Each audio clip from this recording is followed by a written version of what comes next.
আসসালামু আলাইকুম সবাইকে। সো বাজারে সাস্ট বা শাহজালাল বিজ্ঞান ও প্রযুক্তি বিশ্ববিদ্যালয় নিয়ে মোটামুটি একটা ভালো একটা হাইপ আছে। এটা ২ টা রিজন আছে। একটা রিজন হচ্ছে এটা অবশ্যই একটা ভালো ভার্সিটি যেখানে দেখতে পাই যে ইঞ্জিনিয়ারিং সাবজেক্ট গুলা যেমন সাস্টের যে সিএসই টা আছে ওইটা খুবই ভালো। এইটা একটা রিজন। আর আরেকটা বড় রিজন হচ্ছে আমরা যেটা দেখতে পাই যে সাস্টের কোয়েশ্চেন গুলো একটু কঠিন হয়। জিএসটির আন্ডারে যাওয়ার পর থেকে কাইন্ড অফ হচ্ছে একটু মানুষজন একটু হতাশ ছিল যে না আসলে জিএসটির সাথে সাস্ট যাচ্ছে না। এরপর যখন জিএসটি থেকে বের হয়ে গেল তখন মোটামুটি সবাই হচ্ছে খুশি না আছে সাস্টের কোয়েশ্চেন আসলে আবার সেম আগের প্যাটার্নে চলে আসছে। সো আজকের ভিডিওতে আমরা যেটা আলোচনা করব সেটা হচ্ছে আমাদের সাস্টেড কোয়েশ্চেন কি আসলেই হার্ড হয় কিনা। আমরা মেইনলি বিগত বছর মানে হচ্ছে 24-25 এর যে কোয়েশ্চেনটা আছে, মেইনলি ফিজিক্সের যে কোয়েশ্চেনটা আছে সেটা একটু এনালাইসিস করার চেষ্টা করব। সেখানে দেখার চেষ্টা করব কয়টা কোয়েশ্চেন ইজি আসছে, কয়টা কোয়েশ্চেন হার্ড আসছে, কয়টা কোয়েশ্চেন মিডিয়াম আসছে, ঠিক আছে? এখন প্রশ্ন হইতে পারে যে ভাই মানে আপনার কাছে যেটা সহজ মনে হইতে পারে সেটা আমাদের কাছে সহজ মনে হইতে পারে না। সো আমি যেটা মানে নাও তো হইতে পারে, ঠিক না? সো আমি যেটা করব সেটা হচ্ছে আমি তোমাকে একদম একটা করে কোয়েশ্চেন দেখাই দিব, দেখাই দিয়ে এটার আনসারটাও তোমাকে দেখাই দিব, বলে দিব যে দেখো এই কারণে আমি এটাকে সহজ বলতেছি কিংবা আমার কাছে এইটা সহজ মনে হয়েছে, ঠিক আছে? এই হচ্ছে কথা। তুমি তোমার নিজের পার্সপেক্টিভ থেকেও চিন্তা করে হচ্ছে কোনটা সহজ কোনটা মিডিয়াম এইভাবে হিসাব করে নিতে পারো, ঠিক আছে? সো ভিডিও লাস্টে একদম আমি ডিরেক্ট বলে দিব যে কত পার্সেন্ট সহজ আসছে, কত পার্সেন্ট মিডিয়াম আসছে, কত পার্সেন্ট হার্ড আসছে, ঠিক আছে? তো চলো শুরু করা যাক।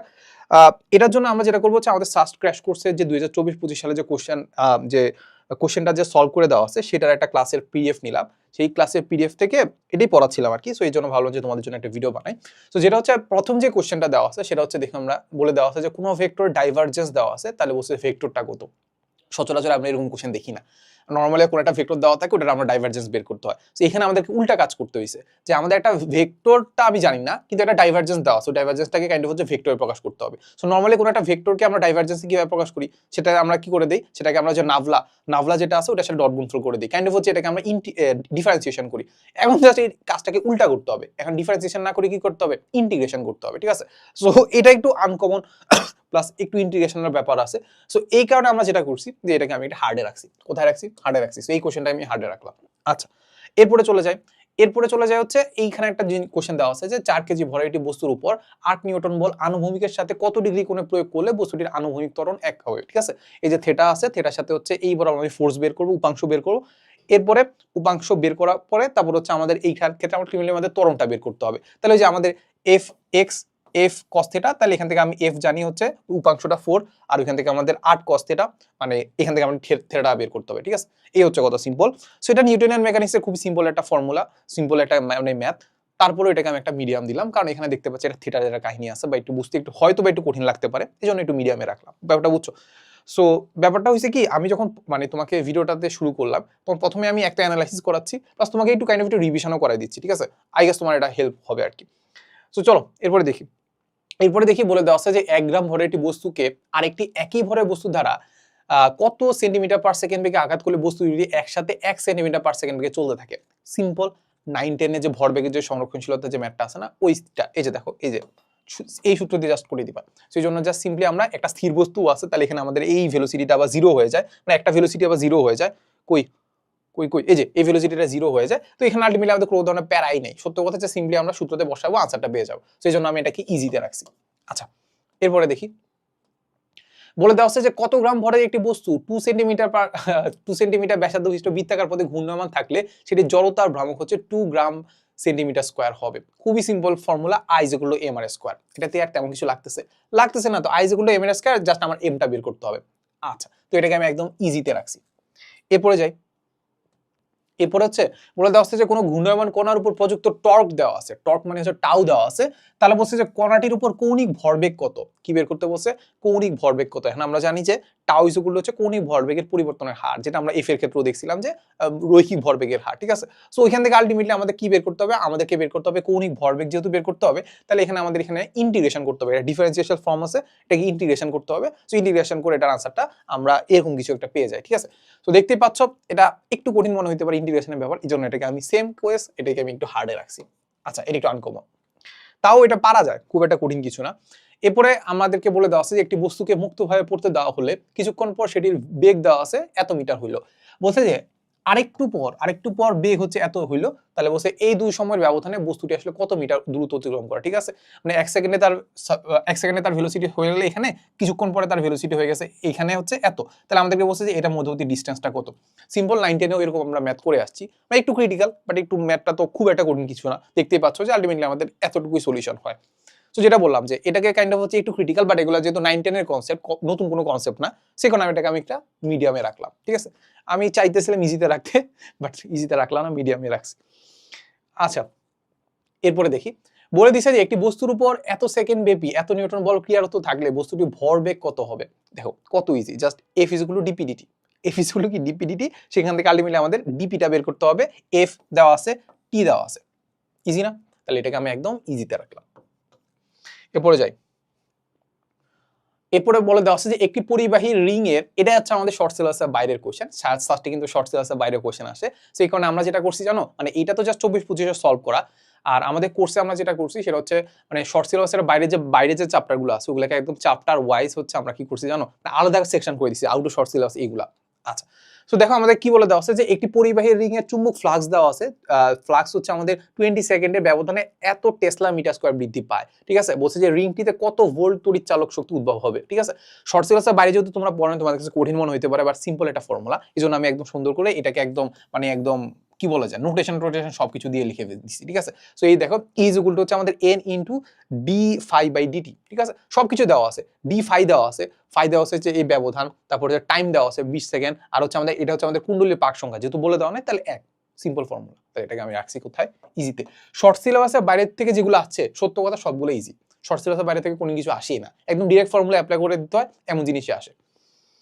আচ্ছা, এরপরে যাই, বলে দেওয়া আছে যে একটি তড়িৎ চুম্বকীয় তরঙ্গের চুম্বক ক্ষেত্রের বিস্তার দেওয়া আছে, তাহলে ওই তরঙ্গের তড়িৎ ক্ষেত্রের বিস্তার কত হবে। ঠিক আছে, তড়িৎ ক্ষেত্রের তরঙ্গের বিস্তার করতে হবে। দেখতে পাচ্ছ অনেক কিছু লিখে রাখছি, অনেক বড় বড় সূত্র লিখে রাখছি, সত্য কথা জাস্ট একটু বেসিক বুঝাইছি, কারণ এগুলো তোমাদের শর্ট সিলেবাসের বাইরে, জন্য আমি একটু বেসিক পড়াই দিচ্ছি। শর্ট সিলেবাসের বাইরে না, ভূতাল কেন আছে তাও জাস্ট একটু ডিটেলস পড়াই দিচ্ছি, বাট মেইন সূত্র হচ্ছে জাস্ট একটাই, এই যে এইটা আর এইটা একই কথা। তাহলে এই সূত্রটা অ্যাপ্লাই করবা, জাস্ট শেষ। দেখো এক লাইনের ম্যাথ, কোথায় রাখা যায়, অবশ্যই ইজিতে, এই যে। আচ্ছা, এরপরে দেখি, বলে দেওয়া আছে যে কোনো পিএন জাংশনে 0.5 বিভব পার্থক্য বৃদ্ধির জন্য 5 মিলি এম্পিয়ার বিদ্যুৎ প্রবাহের পরিবর্তন পাওয়া যায়, তাহলে জাংশনটির রোধ কত হবে। বাপরে বাপ, কত কঠিন, কত কঠিন না? এই যে একটা সূত্র অ্যাপ্লাই করা হয়ে যাবে, তাহলে ইজি, একদম ইজিতে পড়বে। চলো এরপরে দেখি, বলে দেওয়া আছে যে E is equal to E naught sine K X minus omega T, তাহলে এটি হচ্ছে একটি তড়িৎ চুম্বকীয় তরঙ্গে জড়িত প্রাবল্যের রাশি, তাহলে বলছে তরঙ্গটি কোন দিকে ধাবমান বলতো, এটা একদম বেসিক জিনিস না, যদি আমাদের এখানে একটা মাইনাস থাকে তাহলে আমাদের প্লাস এক্স এক্সিস এর দিকে। ঠিক আছে, তো এইটা তো আলটিমেটলি আমাদের কোনো ম্যাথ করা লাগতেছে না, টাইমও খরচ হবে না, সেটা আমরা কোথায় রাখবো বলতো, এটা অবশ্যই আমরা ইজিতে রাখলাম। আচ্ছা, এরপরে আগাই, এরপরে আমরা দেখতে পাচ্ছি একটি সরল দোলকের এক প্রান্ত থেকে অন্য প্রান্তে যেতে সময় লাগে হচ্ছে টোয়াইস পাই সেকেন্ড, এক প্রান্ত থেকে আরেক প্রান্তে যেতে হচ্ছে সময় লাগে টোয়াইস পাই সেকেন্ড। তাহলে এখান থেকে আলটিমেটলি আমরা বুঝে ফেললাম যে পর্যায়কাল হচ্ছে আমাদের দ্বিগুণ হয়ে যাবে, তাহলে বলছে যে কার্যকর দৈর্ঘ্য কত, এল কত। ঠিক আছে, সো দেখো বেসিক সূত্র T is equal to twice pi root over L by G, তাহলে টি জানি, পর্যায়কাল জানি, এল লেন্থ জানি কি লেন্থ কত মিটার সেটাই বের করতে হবে, জি তো আমি জানি, তাহলে বাকি সূত্রটা জাস্ট অ্যাপ্লাই করে দিলে হচ্ছে। সো আমার এটা মনে হচ্ছিল একদম ইজিতে বসাই দেয়, বাট ইজিতে এতগুলো দিচ্ছি তো মনে হয় যে না এটাতে একটু ক্যালকুলেশন ভুল হইতে পারে, ওই যে মানে 2 দিয়ে যে গুণ করতে এটা যদি ভুল হয়ে যায়, তাহলে এই জন্য আমি এটাকে কোথায় রাখছি বলতো, মিডিয়ামে রাখছি। আগাই, দেখো বলে দেওয়া আছে যে এত কেজি ভরের একটি উপগ্রহ পৃথিবীর চারদিকে এত মিটার, এখানে ব্যাপারটা হচ্ছে কি এই ব্যাপারটা একটু গোলাই দিছে, বুঝছো, 6/6.6 খুব সুন্দর করে মানে মান বের করে দিলে তো হইতো, বাট একটু কঠিন করে মানে একটু জাস্ট মনে হয়েছে যে না একটু দিয়ে দিই একটু এরকম ভাবে, সো এরকম ভাবে দিয়ে দিছে, সো এটার কারণে একটু হার্ডনেসটা বাড়ছে।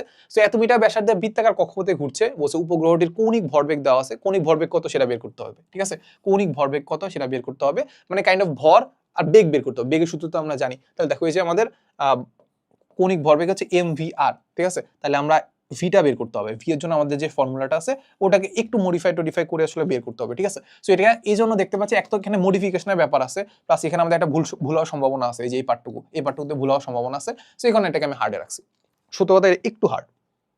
আচ্ছা, আর এখানে দেখা বলে যাচ্ছে স্থিতাবস্থা থেকে যাত্রা শুরু করে একটু বস্তু প্রথম 2 সেকেন্ডে হচ্ছে এত মিটার দূরত্ব অতিক্রম করে, পরবর্তী 5 মিটার দূরত্ব অতিক্রম করতে কত সেকেন্ড লাগে। 9 এর ম্যাথ অবশ্যই 9 এর ম্যাথ, প্লাস হচ্ছে আমাদের মানে কাইন্ড অফ হচ্ছে শর্ট সিলেবাসে না থাকলেও আমরা 9 এর ম্যাথগুলো এগুলো পারি।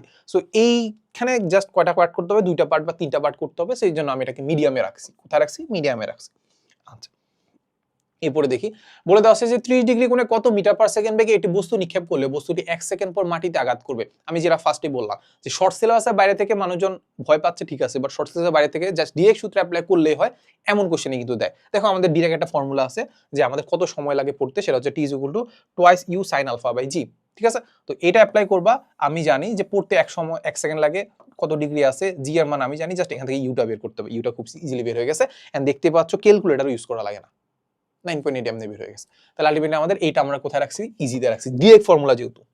আচ্ছা, এরপরে দেখি বলে দেওয়া আছে যে 100 কেজি ভরা একটি ব্যক্তি 20 কেজি আম মাথায় নিয়ে 9.8 মিনিটে 100 মিটার উচ্চতায় একটি পাহাড়ে আরোহণ করে, তাহলে ওই ব্যক্তির ক্ষমতা কত?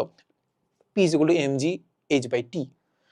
সত্য কথা, ক্যালকুলেটর ইউজ করতে লাগে না, একটা স্টেপ প্লাস ক্যালকুলেটরও ইউজ করা লাগে না। এর চেয়ে সহজ কি হইতে পারে বলো? এটা আমরা রাখছি কোথায়, ইজিতে। আচ্ছা, এরপরে দেখি, এরপরে দেখো আমাদেরকে আবার সেম কেস আর একটা ইজি একটা ম্যাথ দিছে, যেটা হচ্ছে আমাদের 1 কুলম্ব 2 কুলম্বে দুইটি চার্জ 2 মিটার ব্যবধানে রাখা আছে, বলছে চার্জের উপর লব্ধি বল কত হবে। চার্জের উপর মাঝখানে রাখা হয়েছে, এর উপর লব্ধি বল কত হবে। ঠিক আছে, তো দুইটা বল নিবা, বলের মধ্যে জাস্ট একটা থেকে একটা বিয়োগ করে দিবা, দুইটা বিপরীত দিকে তো বিয়োগ করে দিবা। ঠিক আছে, বিয়োগ করে দিলে আমাদের এই পার্টটুকু হচ্ছে 9 × 10⁹ আসে। দেখো কত ইজি একটা ম্যাথ, এটাকে জাস্ট আমি একদম ডিটেইলসে পড়াইছি, ঠিক আছে, বাট এটা মানে তো কত 9 × 10⁹ আর 2 - 1 হয়ে গেলে এত নিউটন হয়ে যাচ্ছে। এত ইজি একটা ম্যাথ, ইজি। তুমি চাইলে মিডিয়ামে রাখতে পারো, বাট আমার কাছে একদম ইজি লাগলো। আচ্ছা, এরপরে বলে দেওয়া আছে এটা হাইড্রোজেন পরমাণুতে ইলেকট্রনের সর্বনিম্ন ব্যাসার্ধ কত। এটা কি ভাই ক্যালকুলেশন করা লাগবে? মুখস্থ করতে হয় ভাই, এটা মুখস্থ করার জিনিস। ক্যালকুলেটর বসাইলে তুমি পেয়ে যাবে আনসার। ঠিক আছে, ক্যালকুলেটর অপশন আছে কিন্তু ইজি, এটা একদম ইজি। সো চলো, এরপরে লাস্ট একটা কোশ্চেন আছে, সেটা হচ্ছে আমাদের আপেক্ষিক রোধের এসআই ইউনিট কত। মুখস্থ করবা? তুমি চাইলে এভাবে বেরও করতে পারো, বাট চাইলে মুখস্থও থাকার কথা, কারণ এগুলো অনেকবার আসে। এইগুলা দেখো, তুমি চিন্তা করো সাস্টের মতো একটা কোশ্চেন তুমি বলতেছো অনেক কঠিন আসে, এইগুলো আসে ভাই। কোনটা কিসে রাখবো, আমি হার্ডে রাখবো নাকি হার্ডে রাখবো, ইজি রাখবো ভাই? তাহলে দেখতে পাচ্ছ যে আমরা যদি আরেকটা কোশ্চেন আছে, যদিও +5 কুলম্বের একটি চার্জ 8 চুম্বক ক্ষেত্রের সমান্তরালে 2 মিটার পার সেকেন্ড বেগে যদি গতিশীল হয়, তাহলে লরেন্স চুম্বক বলের মান কত। শর্ট সিলেবাসের বাইরে, সত্য কথা, বাট সূত্রতে একটা ভাই, সূত্র একটা, এই যে QV × V মানে QV B sin থিটা, তাহলে থিটার মান হচ্ছে 0, যেহেতু বলছে সমান্তরালে, তাহলে 0 হলে আনসার হবে 0। মানে অপশন দেখেই বোঝা যাচ্ছে যে এটা হয়তো বা আনসার 0 হওয়ার কথা। ইজি। আচ্ছা, ও ইজিতে রাখছি, হ্যাঁ। ওকে, সো এবার আসি অ্যানালাইসিসে। আমরা দেখলাম, আমি বললাম তো, আমি অনেকগুলো কি ইজি বলছো, হয়তো তোমার কাছে একটু মিডিয়াম লাগতে পারে বা হার্ড লাগতে পারে, তুমি একটু অ্যানালাইসিস করে দেখতে পারো। বাট আমার অ্যানালাইসিসে যেটা দাঁড়াইছে সেটা হচ্ছে আমি ইজি পাইছি 13টা, যেটা আমি পার্সেন্টেজে প্রকাশ করলে হয় 65%। মিডিয়াম পাইছি হচ্ছে 4টা, এটাকে পার্সেন্টেজে প্রকাশ করলে পাচ্ছি 20%। হার্ড পাইছি হচ্ছে 3টা, যেটা হচ্ছে আমাদের 50%। হার্ড পাইছি কত, 3টা, যেটাকে আমরা বলতে পারি 15%। ঠিক আছে, সো এই হচ্ছে আমাদের সিনারিও ওভারঅল। এখন তুমি আমাকে বলো যে সাস্টের ফিজিক্স কোশ্চেনটা কি কঠিন হয় কিনা। এখন তুমি বলতে পারো যে আমি 1 বছরের টাইমে আপনি অ্যানালাইসিস করলেন, বাকি বছরগুলো কি হবে? সত্য কথা, বাকি বছরগুলো সেম টাইপেরই হয়। তুমি এটা অ্যানালাইসিস করলে হয়তো বা এখানে ধরো হচ্ছে 65 এর জায়গায় হয়তো বা 70 হইতে পারে, বা কমে হয়তো বা 55 হইতে পারে, এর নিচে নামবে না এর নিচে নামবে না। সো আমরা যতই হাইপ ক্রিয়েট করি না কেন, যতই কিছু বলি না কেন, প্রত্যেকটা ভার্সিটিতে অ্যারাউন্ড 60%, ইভেন বুয়েটেও 60% কোশ্চেন এমন দিবে যেগুলো তোমার পারার কথা ছিল, যেগুলো তোমার কি পারার কথা ছিল। স্ট্যান্ডার্ড একটু ডিফারেন্ট হইতে পারে, বাট 60% এমন দেয় যেটা তোমার পারার কথা ছিল, যেটা তোমার আসলে কোশ্চেন ব্যাংকে দেওয়া আছে। কোশ্চেন ব্যাংক অ্যানালাইসিস করলে তুমি পেয়ে যাইতা, বাট আমরা কিন্তু করি না। আমরা ঘুরি কোনটাতে, এই যে এইটার পিছনে। প্রবলেম বুঝছো ব্যাপারটা? আমরা ঘুরি হচ্ছে এই 35%-এর কারণে। আমি চিন্তা করি যে সাস্টে এই কোশ্চেনটা এত কঠিন আসছে, শিট, সাস্ট তো আমার হবে না। বা 35%-এর মধ্যে এই কোশ্চেনটা যদি এত কঠিন আসছে, এই কোশ্চেনটা আমি পারতেই হবে। কেন পারতে হবে ভাই? এই যে 60% তোর হচ্ছে না, 65% আনসারগুলো হচ্ছে না ভাই। সাস্টের একটা সিট কনফার্ম করার জন্য, বা যে কোনো ভার্সিটির সিট কনফার্ম করার জন্য, তোমার 50 থেকে 60% তুমি যদি ফুল আনসার করে আসতে পারো, বা 50 থেকে 60% মার্কস যদি পাও, তুমি একটা সিট তুমি কনফার্ম করতে পারবা, সত্য কথা। আর এইখানেও ভাই মিডিয়ামটাকেও কাইন্ড অফ আমি জোর করে মিডিয়ামে রাখছি ভাই, এত কঠিন না। সো সিম্পলি এত ভয়ের কিছু নাই, সত্য কথা। আমরা এটা ফিজিক্সেরটা দিলাম, কেমিস্ট্রিটাও দিব, ম্যাথেরটাও দিব। আমার কাছে পার্সোনালি যেটা মনে হয়েছে, ম্যাথটা ভাই একটু কঠিন ভাই, সত্য কথা, ম্যাথটা একটু কঠিন। ম্যাথটা একটু ডিফারেন্ট জিনিসপাতি করে, বাট নর্মালি ফিজিক্সের ক্ষেত্রে একদমই কঠিন না। ইভেন তুমি এই ম্যাথগুলো আমি যেগুলো দেখালাম না, এগুলো বেশিরভাগেরই ক্যালকুলেটর লাগে নাই ভাই। আমি একদম দেখাই দিছি, একদম ক্যালকুলেটর কি মানে মাঝে মাঝে আমরা দেখি যে ঢাকা ভার্সিটির যে ক্যালকুলেটর ছাড়া যে ইয়া করতে হয়, এখানে একটু অনেক কাহিনী করতে হয়, অনেক কাহিনী করে আনসার বের করতে হয়। এখানে কাহিনীও করা লাগে না ভাই, সিম্পল জাস্ট ইকুয়েশন দিয়ে রাখছো, এখানে ক্যালকুলেশন করলে আনসারটা বের হয়ে যাচ্ছে। সো ব্যাপারটা এটাই যে মানে হাইপ আছে ঠিক আছে ভালো কথা, বাট এইটা হাইপ আমি একদমই মানতে রাজি না যে সাস্টের কোশ্চেন খুব বেশি কঠিন আসে। একটা প্যাটার্ন আছে ঠিক আছে, একটা প্যাটার্ন ফলো করে ঠিক আছে, একটা দুটো কোশ্চেন কঠিন করে ঠিক আছে, বাট সাস্টের কোশ্চেন একদম মানে আহামরি কঠিন না, আহামরি লেভেলে কঠিন না। তুমি জাস্ট কোশ্চেন ব্যাংকটা পড়বা, যে কোনো ধরনের কোশ্চেন ব্যাংক দেখবা, কোশ্চেন ব্যাংক দেখে নিজে একটু আনসার করা মানে একটু নিজে নিজে প্র্যাকটিস করতে পারো, ঠিক আছে। আর আমি তোমাকে সাজেস্ট করতে পারি যে আমাদের সাস্টের যে ক্র্যাশ কোর্সটা আছে সেটা ডেমো ক্লাসগুলো করে দেখতে পারো যদি তোমার ভালো লাগে। এখানে আমরা কাইন্ড অফ একদম বেসিকের থিওরি একদম পড়াইনি, বাট আমরা রিলেভেন্ট থিওরি পড়াইছি। কোনো একটা কোশ্চেন সলভ করার ক্ষেত্রে তুমি দেখছো যে এক লাইনে আনসার হয়ে যায়, বাট আমি একটা 2 লাইন 3 লাইন করে দেখাইছি যে না এটার আনসার কি হইতে পারে আর কিভাবে এটা তুমি চিন্তা করবা, কিভাবে এটা থিওরি ছিল, ব্যাপারটা বুঝছো। সো ডেমো ক্লাসগুলো করে দেখতে পারো, তোমার যদি ভালো লাগে। আমার কাছে মনে হয় যে হাতে হয়তো বা সময় বেশি নাই, 2 মাসের মতো সময় আছে। সো 2 মাসের মাঝখানে সাস্টের যদি একটা কম্প্যাক্ট প্রিপারেশন নিতে চাও, আমার কাছে পার্সোনালি মনে হয় যে এর চেয়ে ভালো কোর্স মানে বাংলাদেশে নাই, সত্য কথা। সো কমেন্টের ডিসক্রিপশনে লিঙ্ক দেওয়া আছে। সো দেখা হবে ক্লাসে। আসসালামু আলাইকুম সবাই।